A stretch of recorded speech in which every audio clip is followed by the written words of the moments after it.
Gimai Seikatsu is an absolute feast of great cinematography and beautiful sound direction. So, with 3 episodes to look at, let's discuss the techniques being used to set up the rest of the season. The show begins with a poetic monologue from our main pair, as we see the colourless world they envision. This scene is introduced with a dark canvas filling the screen, onto which the scene appears. Now, sometimes there's a brief splash of colour. Do you see that? As the episode progresses, there are these blink and you'll miss 'em frames. That's what I'm gonna call them. They're kinda subliminal, kinda not. Upon seeing a photo of his new sister, we get a pink canvas bridging this match cut. When the two introduce themselves to one another properly, the city they overlook is one of many colours, but they, vowing to maintain a distance from one another, are black and white.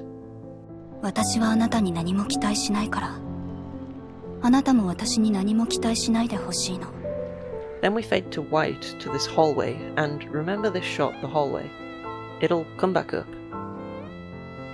When the 2 new family members ring the doorbell, our protagonist gets up to welcome them, and we get a green canvas. Then, while watching mother and daughter banter, a sort of salmony orange canvas. You get the point, right? Colour is slowly being added to this world, one emotion by one. But let's step back for a second, because the show actually begins from Saki's perspective. It's full of film grain, it's colourless, and as soon as we cut to our protagonist, these appear, lines over the image. From this point on, they remain here, except for a few occasions. When Saki meets Yuta and his dad, these lines aren't present, and we are constantly drawn to her gaze, as if this is her perspective. In the next scene, these 2 teens get time alone, and when Yuta is the vocal character, yep, there it is. But when we cut to Saki, they're gone. Cut back to Yuta, A brief look at the opening animation hammers this home.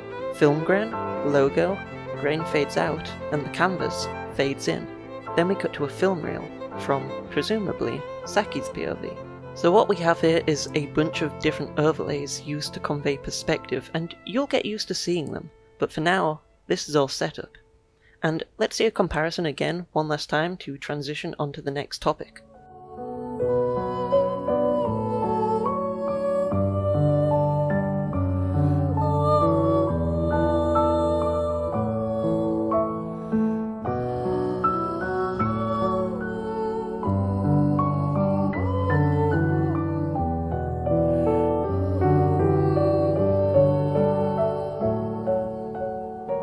The show is good at justifying its own metaphorical language by building it up subconsciously, so that when the audience is directly confronted by it, it doesn't feel cheesy.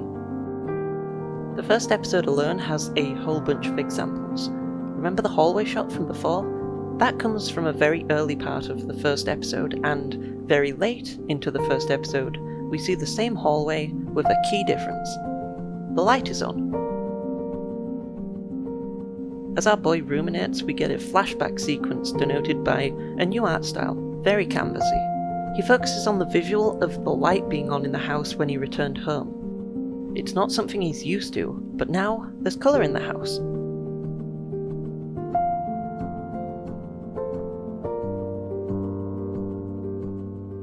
From one hallway to another, this shot is repeated throughout the series to silently convey a whole host of ideas. Firstly, it gives us a layout of the house. Secondly, it shows the progression of time. And finally, it shows us the emotions of our characters. We also get the passage of time presented by these 2 recurring shots, and these will show up in many episodes. But for episode 1 in particular, there's this one. A camera is placed in Saki's new room, and the 2 spend a large chunk of the episode unpacking. But what about the shot that started this section? The stickers, presumably put here by Yuta when he was young, are viewed rather affectionately by Saki. Episode 3 expands upon a whole bunch of these ideas, so let's go through them one by one. First, when Yuta is faced with the swirl of emotions that arise from this happening,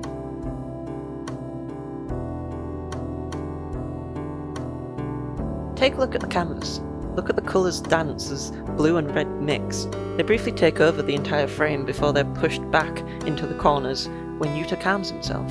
If it wasn't already clear that the canvas reflected his viewpoint, now it is.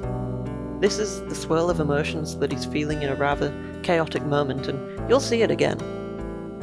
But what's more interesting is that throughout the episode, we're treated to ominous little cutaways. I mean, can you tell what this is?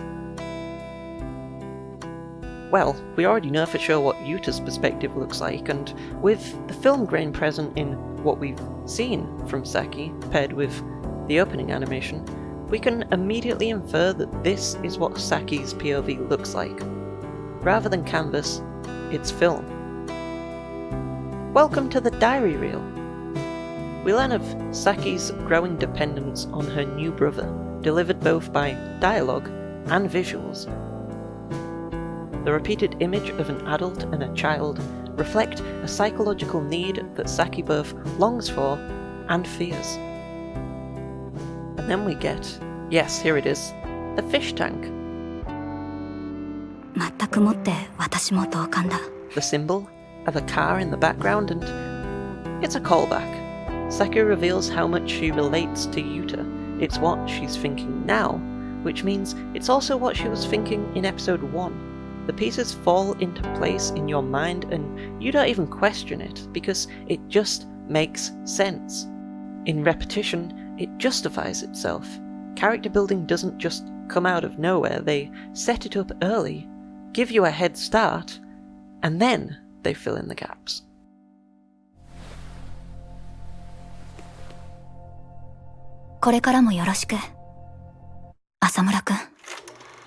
So, with this in mind, here's what to look out for going forward. The cassette tape is important to Saki, as is the diary in the drawer, which is a parallel to Yuta. The tennis balls on the field are often used to represent the current state of Yuta, Saki, and Saki's friend Maya.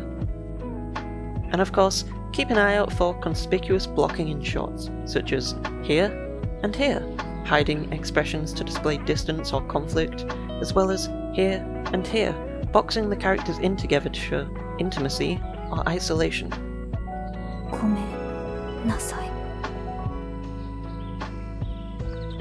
And that's all.